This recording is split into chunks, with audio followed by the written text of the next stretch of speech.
Update tayo sa sitwasyon sa Andaya Highway kung saan naipon ang maraming sasakyang pabikol noong magpapasko. May ulat on the spot si Ian Cruz. Ian? Yes, Rafi, sa mga sandaling ito ay mabigat pa rin ang daloy ng trapiko sa kabaan ng Andaya Highway.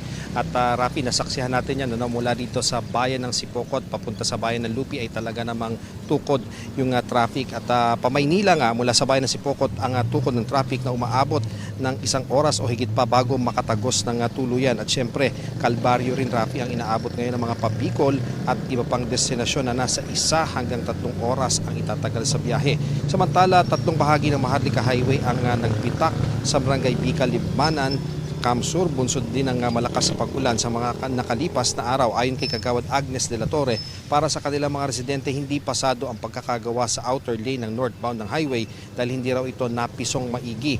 6 na buwan pa lamang daw natapos ang proyekto pero hindi na sila nagulat na nagkaroon ito ng problema. Isa pa sa nakikita nila na pagkukulang, putol-putol ang paggawa sa drainage ng highway. Kaya ang tubig na galing sa bundok imbes na diretso sa drainage, humahanap ng daan at napupunta ito sa kalsada na nagiging sanhi ng pagbitak ng kalsada. Na-secure na ng DPWH sa mga nagbitak na kalsada para hindi maging peligro sa mga motorista. Sinisikapan ng GMA Integrated News na makuha ang panig ng DPWH Bicol Region.